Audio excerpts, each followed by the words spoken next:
प्रिय भाइयों और बहनों, जय मसीह, नमस्कार। जैसा कि आप डिस्प्ले पे देख रहे हैं, प्रभु का वचन जो मैंने सुबह आप सभी के साथ शेयर किया, यूहन्ना रचित सुसमाचार उसका 4था अध्याय और उसका 23वां और 24वां पद है। परमेश्वर प्रभु ने मुझे प्रेरित किया कि मैं इस वचन के विषय में आपसे बातचीत करूं, तो आइए हम इसे समझते हैं। 23वें पद में लिखा है, परंतु वह समय आता है, वरन अब भी है, जिसमें सच्चे भक्त पिता का भजन आत्मा और सच्चाई से करेंगे, क्योंकि पिता अपने लिए ऐसे ही भजन करने वालों को ढूंढता है। समझने के लिए तो पूरा वचन ही हमें समझा देता है, परंतु फिर भी मैं जहाँ समझाने वाली बात आएगी मैं आपको समझाऊंगा। सच्चे भक्त पिता का भजन आत्मा और सच्चाई से करेंगे। देखिए, यहाँ दो चीज़ें हैं समझने के लिए। पहला तो आत्मा और दूसरा है सच्चाई।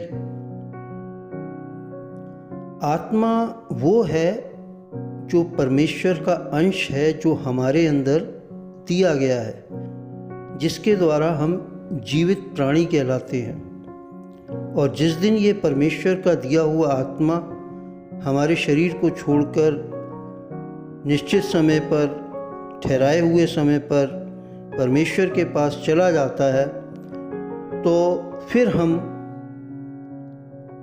मृतक हो जाते हैं। क्यों? क्योंकि ये शरीर मिट्टी से बना है और मिट्टी में कोई जान नहीं, ये मिट्टी में ही मिल जाता है। हमारे अपने अपने समाज के हिसाब से अलग अलग तरीके हैं जिसमें इस शरीर को मिट्टी में ही मिला दिया जाता है। अब जब ये अंश जो परमेश्वर का आत्मा है, इस पर गौर करेंगे, जब तक हमारे अंदर रहता है तो क्या ये हमें अच्छी बातों को मानने के लिए प्रेरित नहीं करता? क्या ये हमें बुरे रास्ते से बचाने के लिए प्रेरित बार बार नहीं करता? मैं इस विषय में पहले भी समझा चुका हूँ, बता चुका हूँ कि मैंने हर एक से पूछा और उसका यही जवाब है कि जब हम कोई गलत काम करने जाते हैं तो एक अंदर से बहुत धीमी और मीठी आवाज़ आती है कि मेरे बेटे, मेरी बेटी, ये गलत काम तू मत कर, झूठ मत बोल, धोखा मत दे, लालच मत कर, व्यभिचार मत कर, बुराई मत कर, झगड़े मत कर।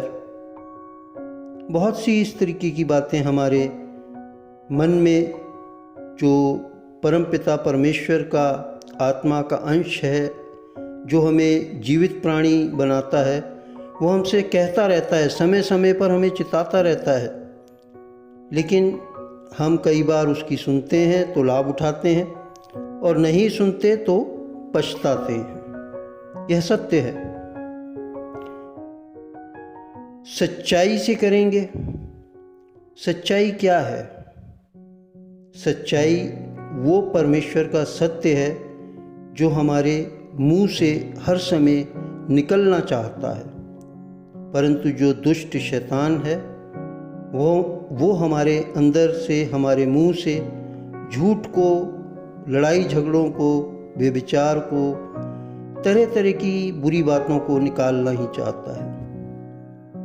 तो मेरे प्रिय भाइयों और बहनों, इस सच्चाई को आप समझें कि जिसके ज़रिए हम जीवित कहलाते हैं, जीवित प्राणी ठहरते हैं, वो कभी भी हमें बुराई की तरफ लेके नहीं जाना चाहता, परंतु वो सच्चाई, प्रेम, अहिंसा और सत्य का मार्ग ही हमें दिखाता है। इसलिए परमेश्वर का वचन जो है वो आज आप सभी से और मेरे से भी कहता है।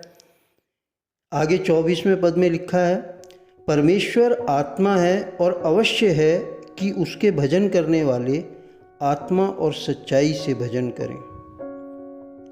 ये भी सिंपल है मेरे प्रिय भाई और बहनों।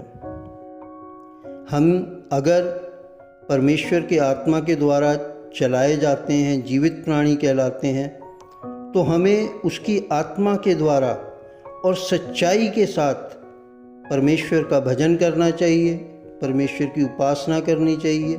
और सबसे बड़ी बात वो ये है, प्रभु यीशु मसीह ने कहा, यदि तुम मुझसे प्रेम रखोगे तो मेरी आज्ञाओं को मानोगे।